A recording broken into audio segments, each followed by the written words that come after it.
ओम नमो भगवते वासुदेवाय।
हे बंद आहे ना,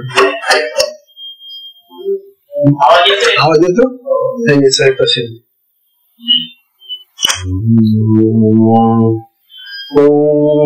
नारायणं पद्मभवं वसिष्ठं शक्तिं च तत्पुत्रपराशरं च व्यासं शुकं गौडपदं महन्तं गोविन्दयोगीन्द्रमथ शशि श्रीशंकराचार्यमथस्य पद्मपादं च हस्तामलकं च शिष्यम्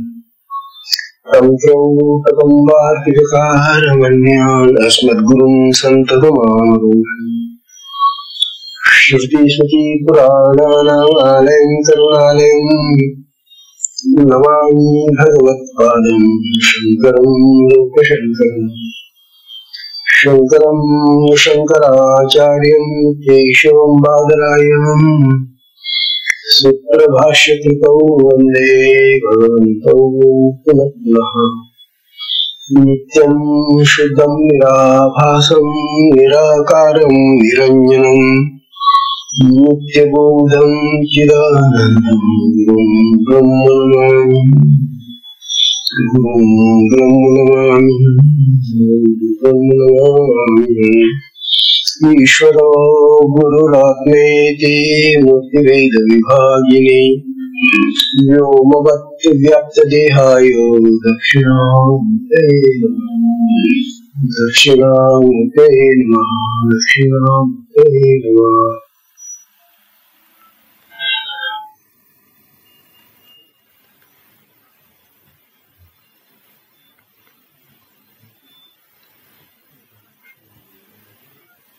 श्री सद्गुरुनाथ महाराज की जय.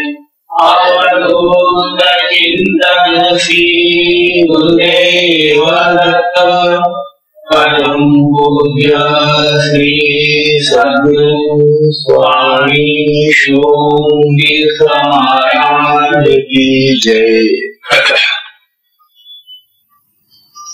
परम पूजनीय श्री सद्गुरु स्वामी शिवम प्रसादजी महाराज यांच्या असीम कृपा प्रसादाने हा शक्तिपात मार्गाचा सत्संग सुरू आहे. सत्संगामध्ये विषय चाललेला आहे सद्गुरु कृपेने प्राप्त झालेली स्थिती अवस्था. हा शक्तिपात मार्ग फार प्राचीन आहे. वेद कालापासून याचा उल्लेख आहे. काल आपण अथर्ववेदातली काही वचनं पाहिली, पूर्ण पुराणातली वचनं पाहिली.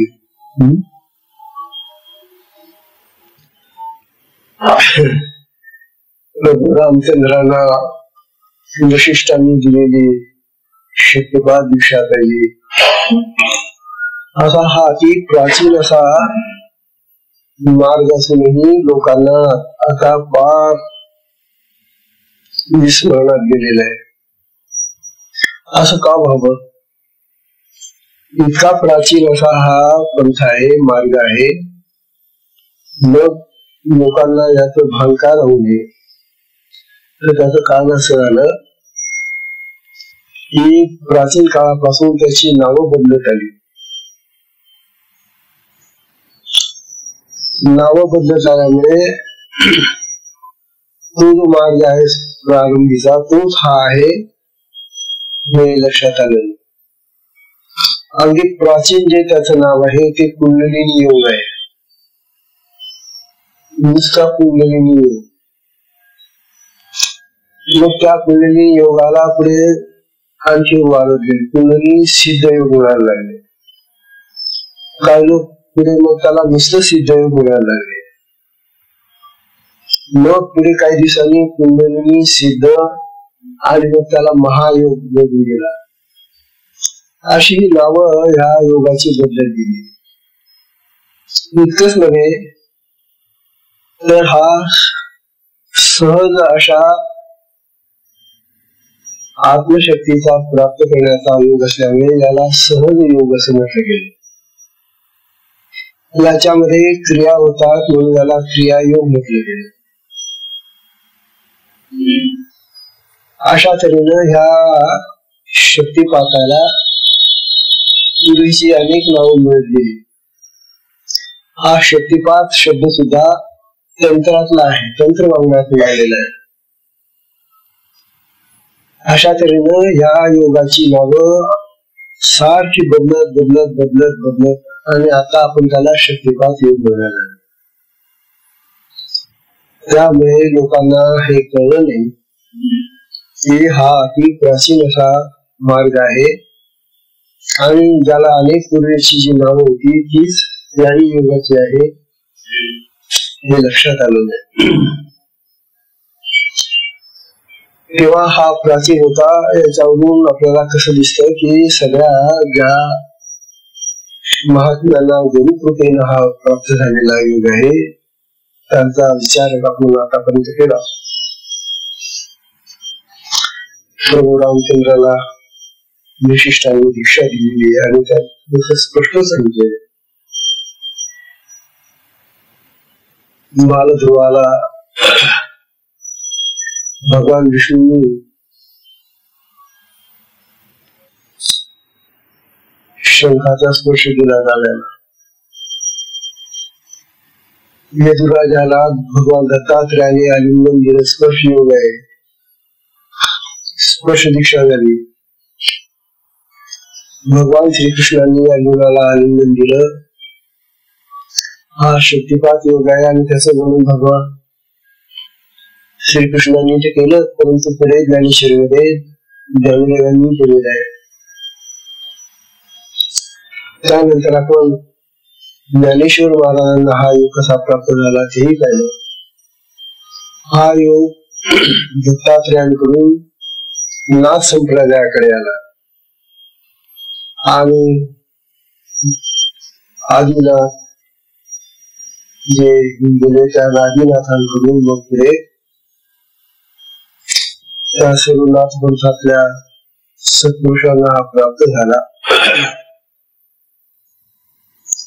तेव्हा परंपरेने असा हा नाथ संप्रदायातून आलेला योग गहिनीनाथांपर्यंत आला आणि गहिनीनाथांनी मग निवृत्तीनाथांना कसा दिला हे मग काल पाहिलं. त्याचं वर्णन भगवानी ठिकठिकाणी ज्ञानेश्वरीमध्ये केलेलं आहे. त्याला पंथराज असं नवीन नाव दिलं आणखी. अशा प्रकारे या पंथाची किंवा या मार्गाची अनेक नावं असल्यामुळं हा एकच मार्ग आहे असं लक्षात आलं नाही.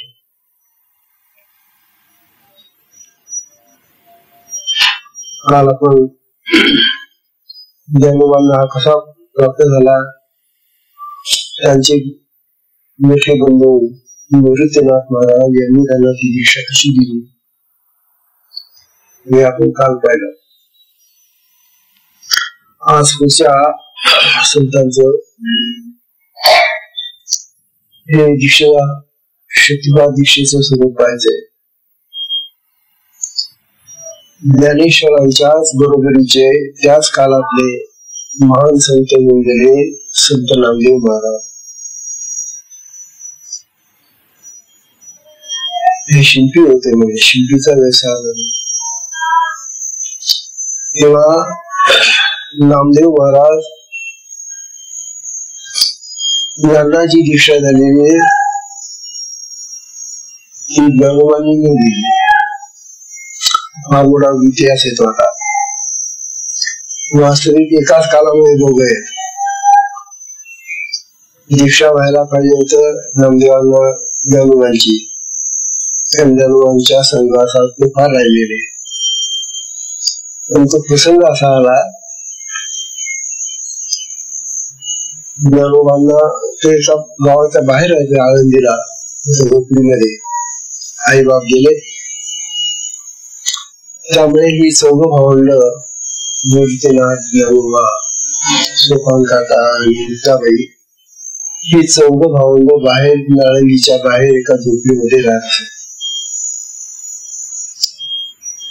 काय कुठल्या एका विशिष्ट सणाच्या निमित्ताने या मुक्ताबाईला इच्छा झाली की आपण आज पुरणपोळी खाऊ. पुरणपोळी खाण्यासाठी त्या कालामध्ये पुरणपोळ्या, आता आपण तेही विसरून गेलेले. पुरणपोळ्या कशा करायच्या, पुढे ते खापर असायचं, त्या खापरावर हातावर ती पोळी घेऊन अशी फिरून फिरून त्या बाया अगदी अशा करून असं बारीक पडद्यासारखी ती पोळी व्हायची. काय गोड लागायची आणि काय छान लागायची होती. मला आता आजच्या बायांना माहिती आहे की प्रश्न. आज आपली ती पोळी जी आहे ती इतर पोळ्यांसारखी पोळी तयार करतात त्या वर्षी लाटून लाटून त्याच्यामध्ये पुरण घालतात. परंतु त्या काळामध्ये खापर पोळी म्हणून जी असायची ना, खापरावर फार सुंदर बारीक यायची अगदी नुसते घातली. मुक्ताबाईंना इच्छा झाली की आपल्याला आज पुरणपोळी खायची. मग आता काय करायचं, खापर नव्हतं घरात. ज्ञानोबांना सांगितलं त्याने घेऊन आणतो का खापर, आपण पोळी करू. गावामध्ये या लोकांना गावाबाहेर हाकलून दिलं होतं आणि त्यांच्यावर बहिष्कार टाकलेला होता. फार शोध केला या पोरांचा. त्यांची काय चूक होती, आई बापांनी संन्यास घेतला, यामुळे ज्यांना खूप त्रास दिला. ज्ञानोबा म्हणाला मी जातो कुंभाराकडे आणि खापर घेऊन येतो. त्याप्रमाणे ज्ञानोबा गेले त्या कुंभाराकडे आणि सांगितलं, अरे कुंभार दादा आम्हाला एक छोटस खापर दे रे. कुंभार चांगला भक्त होता बिचारा.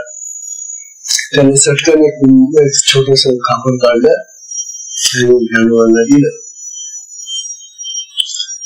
हे कोणी पाहिलं तर सगळे ते ब्राह्मण त्या काळातले सगळे यांचे विरुद्ध होते ना. ज्ञानोबा खापर घेऊन चाललेला आहे गावातून गल्लीतून, हे एका ब्राह्मणाने पाहिलं आणि त्याला राग आला. हा ज्ञानो कशाला आला आपल्या गावामध्ये म्हणून तो चिडला. कारण त्यांच्यावर बहिष्कार टाकलेला, त्याला गावात येऊ देत नसत ते. तेव्हा तो रागावलेला ब्राह्मण ज्ञानोबांच्या पाठोपाठ येऊ लागला. आला आणि त्यांच्या झोपडीजवळ आला तेवढ्या त्याने ते खापर फोडून टाकलं. काशी मारली खापराला आणि ज्ञानोबांचे खापरच फोडून टाकले. ज्ञानोबाने काय करावं आता, जर आपण या माणसाला त्रास दिल्याने बोललो नाही काही नाही, त्याचा क्रोध काय, तर तुमच्यावर बहिष्कार टाकले ना तर तुम्ही गावात यायचं. खापर फुटलं. ज्ञानोबाला की ताई खापर तर नाही बाई, पण फुगून टाकलं तर ते कळलेलं आपल्या. मग आता कसे करणार पोळ्या. तेव्हा ज्ञानोबा म्हणाले मी माझ्या पाठीचं खापर करतो बघत. आणि ज्ञानोबांनी योग सामर्थ्याने आपल्या पाठीला तापवलं. असे वाकले ते मोगळे झाले खाली असे जमिनीशी. आणि मुक्ताईला म्हणाले की मुक्ताई पोळ्या शेत माझ्या या पाठीवर.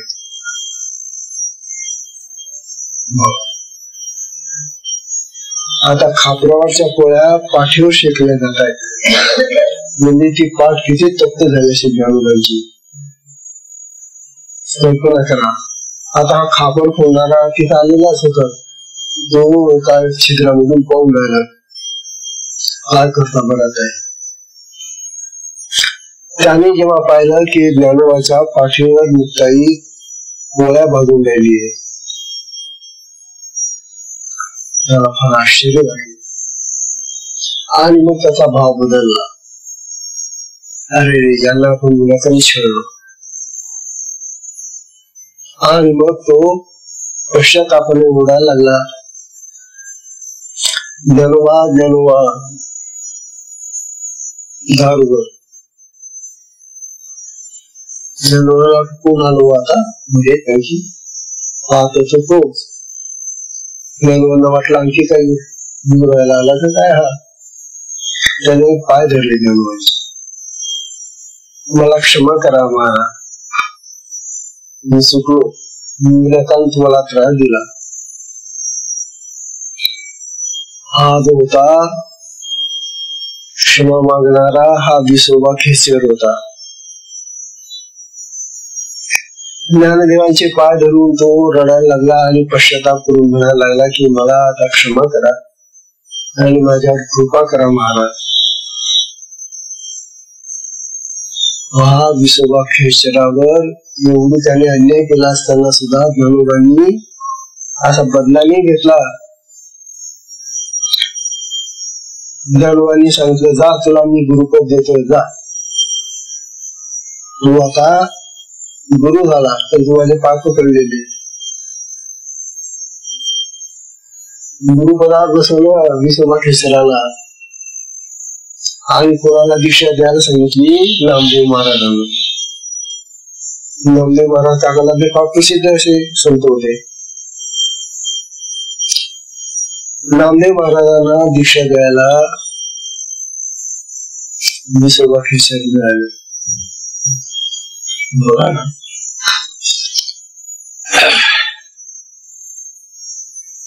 आता हा विसोबा खेचर त्याच थडग आहे बार्शीला बरं का. विसोबा खेचराचं एक असं शिव मंदिर आहे आणि त्या शिव मंदिराच्या बाजूला असा मोठा चौथरा बांधलेला आहे. मी पाहिला तो तिथं त्याला सांगतात की हे विसोबा खेचराचा हा चौथरा आहे. अशा प्रकारे हा विसोबा खेचर पुढे फार नावलौकिकाला आला. ही ज्ञानदेव महाराजांची कृपा झाली त्याची. आणि मग पुढे संत नामदेव महाराजांना ज्ञानोबांनी सांगितलं की आता तुम्ही त्या विसोबाकडून दीक्षा घ्या. अशा तऱ्हेनं ज्ञानोबांनी विसोबाला गुरुपदावर बसवलं आणि नामदेव महाराजांना त्यांच्याकडून दीक्षा दिली. त्याचं वर्णन आता आले येते बघा.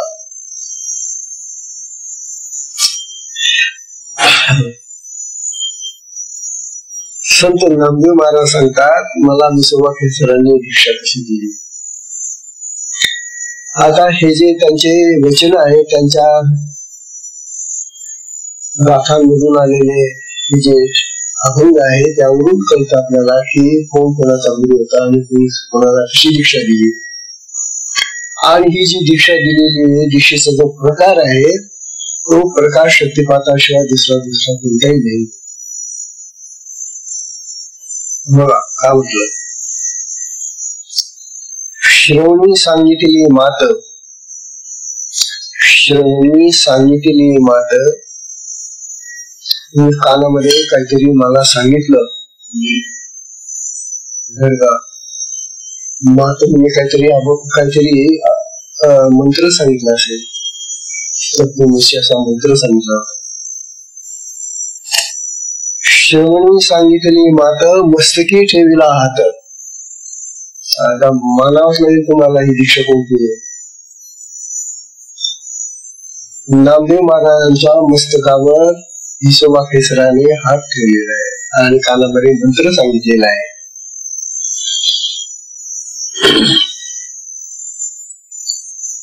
मस्तकी ठेविला हात पद पिंडा विवर्जित केला नामा.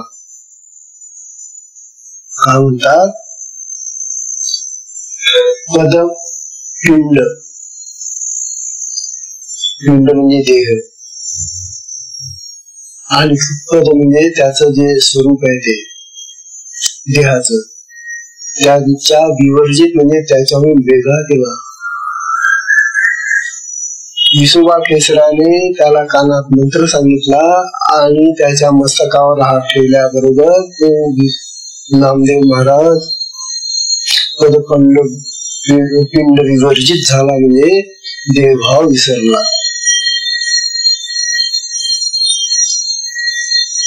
असं झालं. मग पुढे नामदेव महाराज म्हणतात खेचरू विसा. हा विसोबा खेचर खेचरू विसा प्रेमाचा पिसा. काय म्हटलं त्याला? प्रेमाचा पिसा म्हटलं त्याला. प्रेमाने पिसाळलेला जो काय असा होता का पूर्वी तो ज्ञानोबाचा खापर फोडणारा असा होता, प्रेमळ होता म्हणून त्याला प्रेमाचा पिसा करून सोडलं.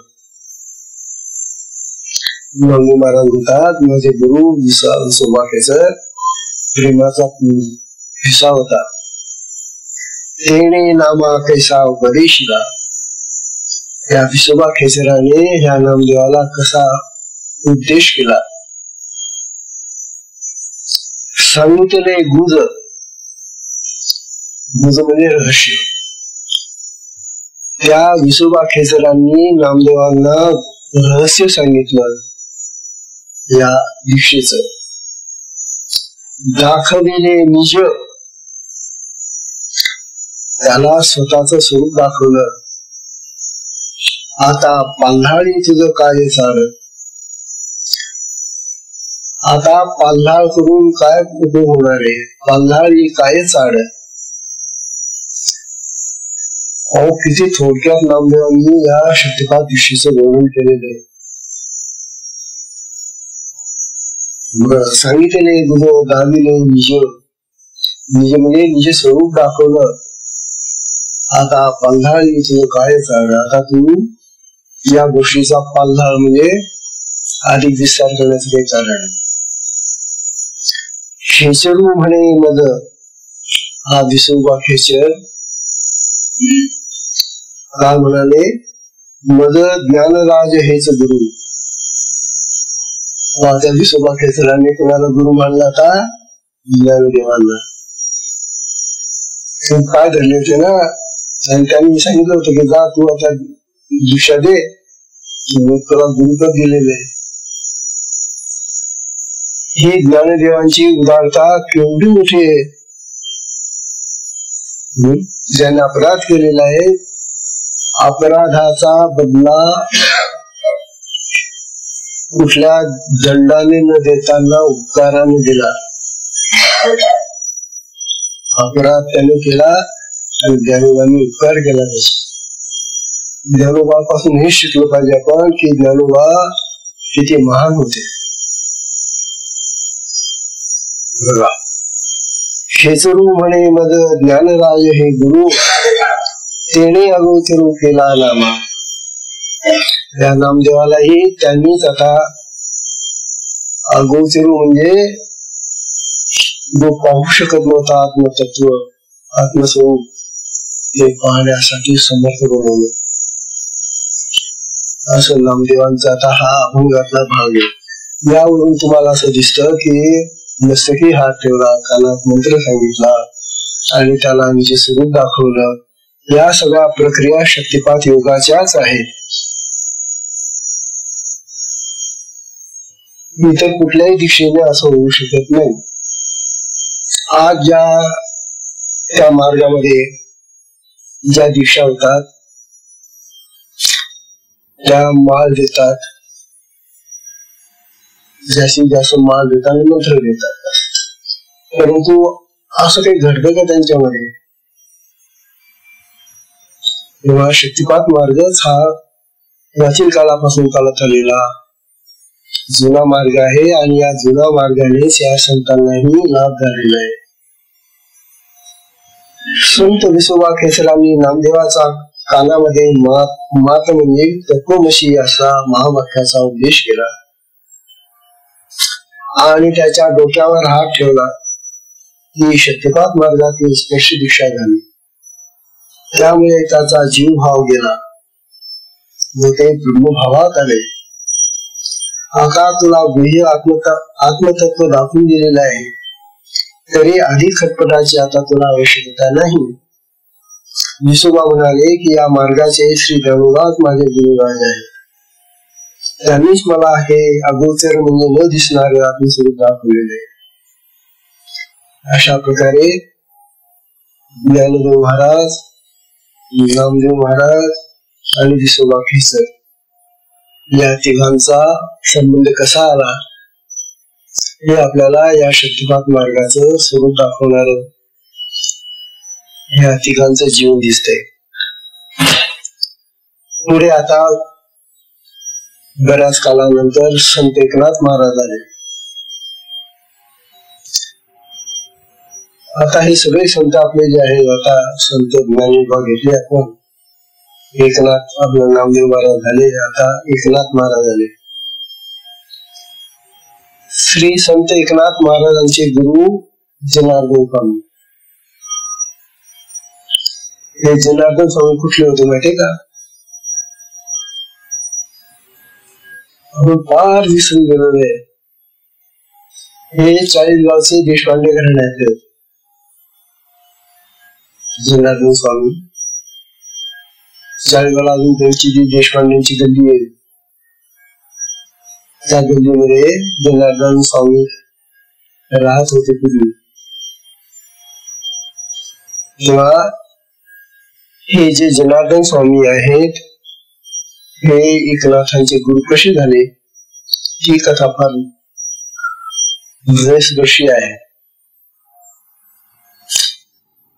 हे जनार्दन स्वामी पुढे नावलौकिक करीत करीत शूर होत, फार ब्राह्मण असून शौर्य होत आणि म्हणून पुढे त्यांना देवगिरीचा जो किल्ला होता त्या किल्ल्याचे किल्लेदार नेमले त्यांना, देवगिरीच्या किल्ल्याचे. त्याला पुढे दौलताबाद असं नाव मिळालं. पुढे तो यवनांच्या ताब्यात गेला, मुसलमानांच्या ताब्यात गेला होता तो किल्ला. मुसलमानांच्या ताब्यात गेल्यानंतर देवगिरीच्या किल्ल्याला दौलताबाद असं नाव मिळालं. तरी सुद्धा त्या यवनांनी या किल्लेदाराला राखून ठेवलं. तू सांभाळ बाबा, चांगला होता हा जनार्दन स्वामी. असे हे जनार्दन स्वामी दत्ताचे भक्त होते. दत्त भक्ती होती यांच्या घरात. नाथ हे पैशाला राहत एकनाथ महाराज, पण तो लहानपणीच आईबाप वारले. लहानपणीच आईबाप वारले एकनाथांचे, त्यामुळे आजोबांनी त्यांचं पालन पोषण केलं. थोडं मोठं झालं, परंतु नाथांना नेहमी हे असं वाटायचं की असं का झालं माझ्या जीवनामध्ये की माझे आई बाप माझ्या लहानपणीच निघून गेले. म्हणून ते त्या पैशांच्या गोदावरीच्या किनाऱ्याने जी मंदिरं होती त्या मंदिरामध्ये जाऊन बसायचे. लहानपणीपासून बरं 5-6 वर्षाचा नाथ होता, एवढाच होता. तो घरातून निघायचा आणि मंदिरामध्ये कुठेतरी जाऊन बसायचा. त्या आजोबांना शोधत फिरावं लागत असेल त्याला. गेला हा नाथ, आला कसा नाही अजून, इथे बसला असेल. तिथे एक मंदिर आहे आणि पाहिलं ते, त्या मंदिराला तळघर आहे खाली, गोदावरीच्या अगदी काठावर मंदिर आहे. हो, जर तुम्ही थोडस सारखा जातो आणि त्या मंदिरामध्ये तळघरात जाऊन बसतो ध्यानाला, आणि मग आजोबाला खूप चिंता वाटायची की जर कधी पाणी आलं काही झालं कसा जीवन तरी मिळेल आपल्याला, म्हणून ते त्याला तिथे जाऊन पकडून आणायचे घरी. असा आणखी 2-4 वर्षाचा काळ गेला. नाथ आता थोडेसे मोठे झाले तरी त्यांचं शास्त्र पठण वाचन वगैरे हे सुरूच होत. ते आजोबांना सांगायला लागले की आजोबा मला गुरु करायचे होते, मला गुरुची भेट घडून द्या ना. नाथांना लहानपणापासून गुरु भक्ती येते, मला गुरु द्या, गुरु भेटून द्या. मग त्या कालामध्ये जवळपास असं त्या पैशांमध्ये कोणी होता, ब्राह्मण तर खूप विद्वान होते सगळे, परंतु नाथांना त्या ब्राह्मणापैकी एकालाही दूर करायचं वाटत.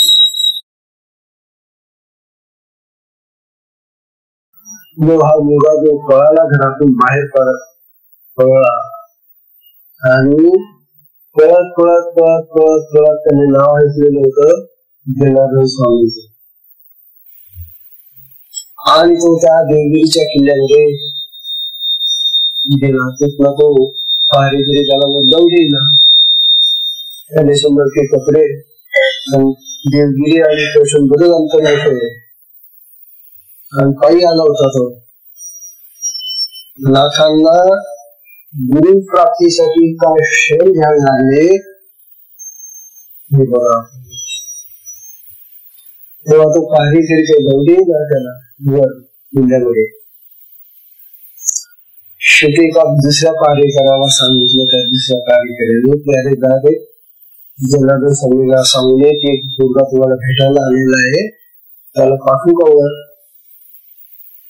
त्याच्या हे तो घाण आहे, कपडे वगैरे चुमळके झालेले.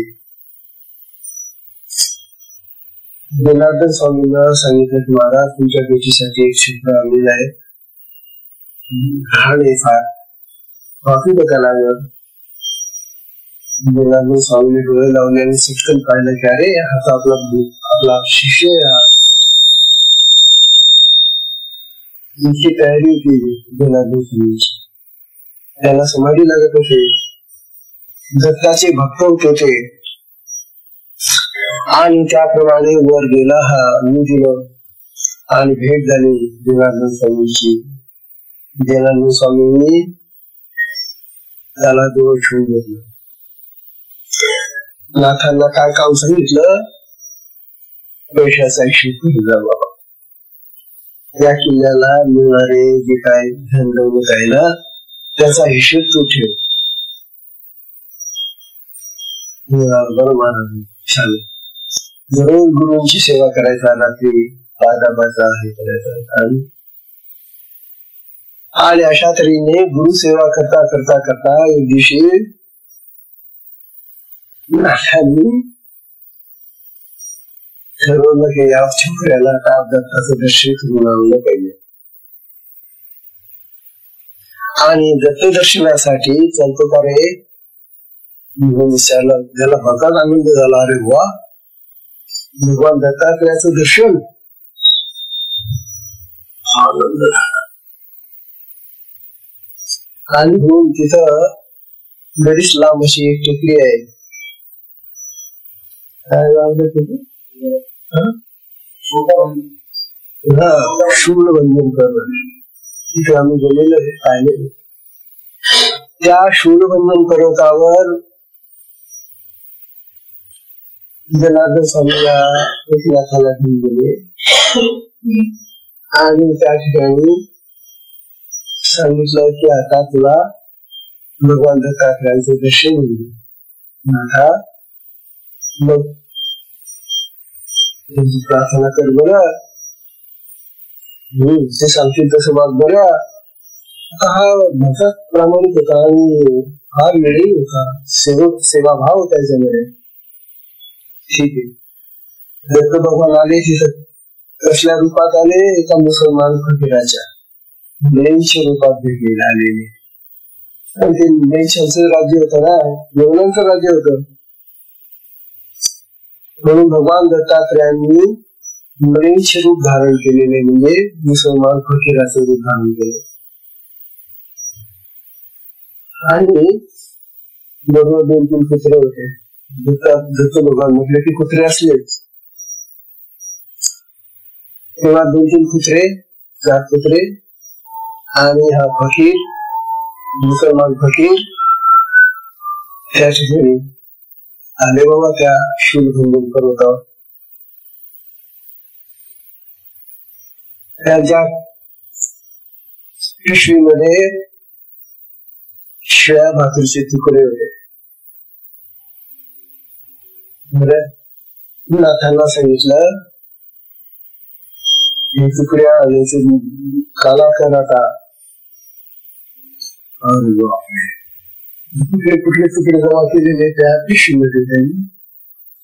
आणि असं कर ते आमची कुत्री ना, तिचं दूध काढ. कुत्रीचं दूध? नाथ म्हणाले बोलायचं नाही, ते सांगतील तसं करायचं. आपण महाराज कुत्री कुठे दूध देते का? तुला काय करायचंय, जा ते सांगतायत ना. मग त्याने तो कटोरा दिला त्यांच्या जवळचा, आणि त्या कटोऱ्यामध्ये दूध काढ म्हणे कुत्रीच. दिले बिचारे, कुत्री बरोबर दूध द्यायला लागले. मस्त त्या कटोऱ्यामध्ये दूध काढलं, पुष्कळ कटोराभर दूध दिलं त्या कुत्रीने. आणि मग त्याने केलेला जो काला होता तो कालवला आणि म्हणे खा आता. कुत्रीच्या दुधामध्ये भिजवलेला या कुठल्या तुकड्यांचा काला, आणि आता मला खायला सांगतात हे. जनार्दन स्वामी म्हणायचे आशील ब्राह्मण, जरी मुसलमान वाटत असले तरी असतील मुसलमान, पण ते जे सांगतायत तेच तुला त्याला सांगितलं पाहिजे. हा, आणि त्याने पहिला घास खाल्ला मला. तसं त्यांनी 2 भाकरी करत, इतका गोड लागला त्याला, इतका आनंद झाला त्या एकनाथांना की फार सुंदर वाटते. अरे हे तर कुठलं पक्वान ना, कसे सुंदर पक्वान वाटतं मला. आणि मग तो भराभर खायला लागला. जा आता बागला होता त्याच्यामध्ये काला कावलेला होता, तो सगळा खाऊन झाला. पोट भरलं का तुम्ही महाराज फारच पोट भरलं हो, का सुंदर होतं हो, असं म्हणायला लागलं तुम्हाला. जा म्हणे आता जे तळ आहे ना त्या तळ्यामध्ये घेऊन आले सगळं. आणि तिथे ते सगळे मासे वर आलेले त्याशी सगळं वर करायचे खाण्यासाठी. गोष्ट दत्त भगवंताचं ते होतं ना, माशांना सुद्धा किती ज्ञान केलं त्या कालामध्ये. तात्पर्य असं की भगवान दत्तात्रयांनी जनार्दन स्वामींना अशा तऱ्हेनं दीक्षा दिलेली होती, आणि ती दीक्षा ही शक्तिपात दीक्षाच होती. पण दत्त हे नाथ संप्रदायातले गुरु ना, मानव संप्रदायाचे गुरु दत्त भगवान. मानव संप्रदाय दत्त संप्रदायातून झालेला आहे. अशा प्रकारे दत्त संप्रदाय हा फार मोठा विस्तृत संप्रदाय आहे. तेव्हा भगवान दत्तात्रेय हेही शक्तिपात मार्गातील आद्य सद्गुरू होते. त्यांनी नाथ संप्रदायातील महात्म्यांना आणि श्री जनार्दन स्वामींना ही शक्तिपात दीक्षा देऊन ब्रह्मज्ञानी केलेले आहे. बघा पुढे नाथांचे अभंग आहेत. नाथ स्वतः सांगून राहिला आता आपलं. ते म्हणतात दत्तात्रेय शिष्य परंपरा. नाथांनी हे सगळं लिहून ठेवलेलं आहे. नाथ संप्रदायामध्ये ही दत्त संप्रदायाची परंपरा आहे. दत्तात्रेय शिष्य परंपरा सहस्रार्जुन यजू दुसरा. सहस्रार्जुनाची कथा आपण वाचलेली. नंतर यदुराजाची कथा आपण वाचलेली आहे. तेने जनार्दन तिसरा केला खरा कलिंगी. तेव्हा दत्त भगवंतांनी या सहस्रार्जुनाला, यदुराजाला, जनार्दन स्वामींना हे शक्तिपात दीक्षा देऊन गुरुपदी बसवलेलं. केला खरा कलिंगी. गुरु प्राप्ती लागी सर्वथा, गुरु प्राप्ती लागी सर्वथा, थोर जनार्दनाशी चिंता, थोर जनार्दनाशी चिंता. दिसरला तिन्ही अवस्था सद्गुरु चिंतिता चिंतनी. सद्गुरु दत्तात्रयाचं चिंतन करता करता करता तो आपल्या तिन्ही अवस्था विसरून गेला. या तीन अवस्था म्हणजे स्वप्न, निद्रा आणि जागृती. जागृती, स्वप्न आणि निद्रा या तिन्ही अवस्था जनार्दन स्वामी विसरून गेले होते. देव भावाचा भोगता. हा भगवान दत्तात्रय काही मागत नाही तुमच्याकडे, फक्त तुम्ही भाव सांग, भक्ती करा. भाव भक्तीचा भुकेला हा देव. म्हणून दत्तात्रयाची उपासना फार सोपी आहे, परंतु काही लोकांनी विनाकारण त्याच्यामुळे कर्मकांड लावून ती फार माग करून टाकली. परंतु तसे दत्त भगवान फार सोपे आहेत सगळ्या इतर. बघा, देव भावाचा भुकेला भुकता, दृढ जाणून अवस्था. येणे झाले श्री बका, तेणे हातू माथा ठेविला. बघा, आता हे नाकांचं वचन आहे. आपल्याला मान्यच करावं लागेल की शक्तिपात दीक्षा आहे, दुसरी कोणती दीक्षा आहे. जेव्हा डोक्यावर गुरु हात ठेवतात, मस्तकावर स्पर्श करतात, तेव्हा ती शिकतात हे शक्ती त्याच्यामध्ये संक्रमित होते. आणि ज्या ज्या ठिकाणी अशा तऱ्हेचा हा योग आलेला आहे त्या त्या ठिकाणी शक्तिपात दीक्षा झालेली आहे.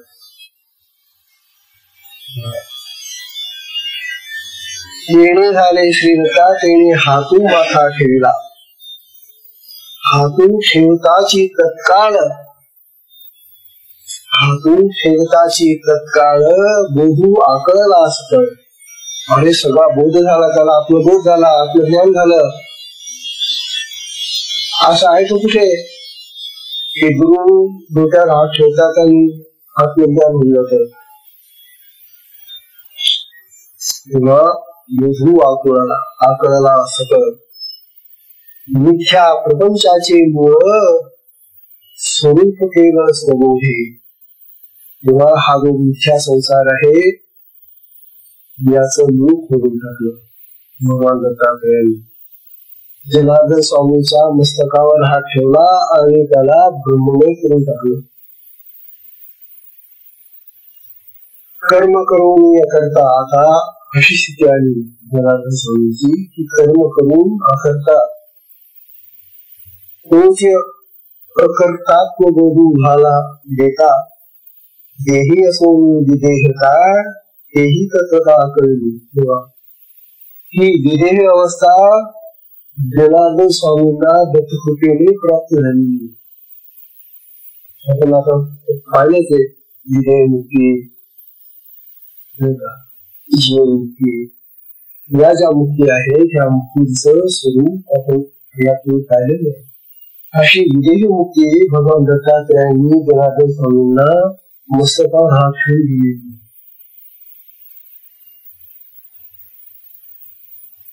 हे वरील भावस्पर्शी वर्णन श्री संत एकनाथ महाराजांनी नाथ भागवतात केलेले लिहिलेले.